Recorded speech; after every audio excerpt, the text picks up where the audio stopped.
Tu vois, il y avait un truc qui était bien quand il y avait la monarchie.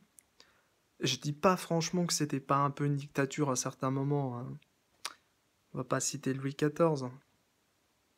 Mais il y avait quelque chose de bien dans le sens politique du terme, c'était que les choses pouvaient être bien gérées, puisque le roi était de gauche, de droite, il imposait en fait sa domination sur les autres.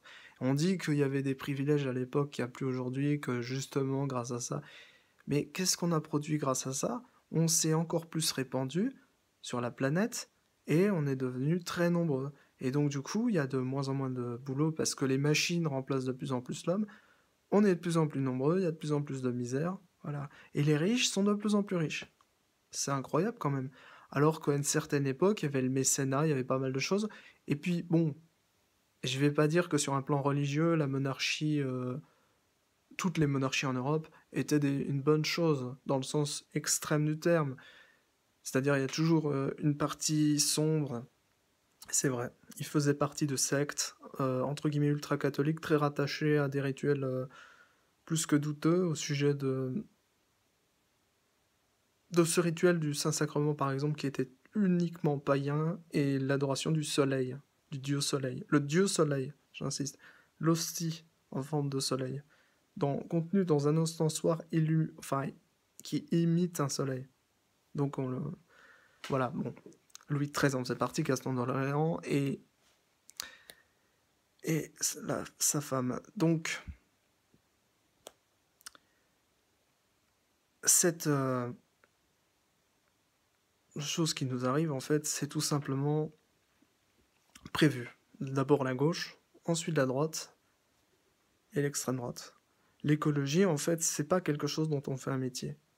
C'est pas quelque chose, c'est une vocation, je veux dire. C'est comme aimer quelque chose, tu vois. C'est une passion. L'écologie, les écolos, les vrais écolos sont pas des politiciens. Ce sont des gens qui vivent dans la nature. J'ai pas dit que ça respectait les lois. Et non. Parce que tu peux pas vivre écolo et être aux normes. C'est pas possible. Et puis, si tu tiens vraiment à l'écologie, souvent tu vas dans des endroits tellement, tellement, tellement sauvages que c'est même interdit à l'homme d'y aller.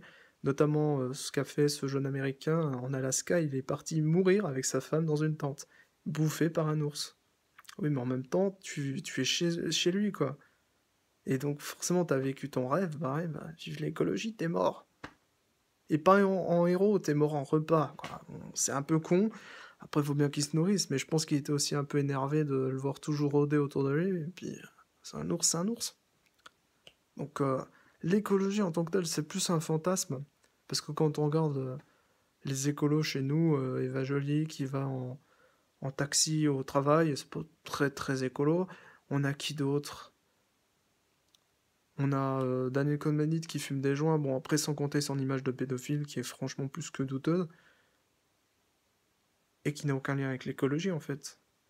Ça donne une mauvaise image de l'écologie, et puis de toute façon, je veux dire, ici, les plus grands pollueurs se sont affichés aux côtés de Greta Thunberg, donc faut pas être mesquin, mais c'est vrai que quand le Front National rajoute côté écolo en disant oui, les abattoirs halal c'est pas bon, hein, ils disent abattage rituel, c'est pour pas dire abattage halal, mais en même temps abattage kasher, donc la shérita. Donc antisémitisme au programme de manière générale. Et donc c'est une manière cachée en fait de faire ça. Pourquoi? Parce que l'écologie au Front National ça n'existe pas, au Rassemblement National ça n'existe pas. Je dis pas qu'il n'y a pas quelques gens qui ont peut-être des idées écolo, mais on va pas en faire une politique. C'est pas une généralité. C'est loin d'être le cas même. Et puis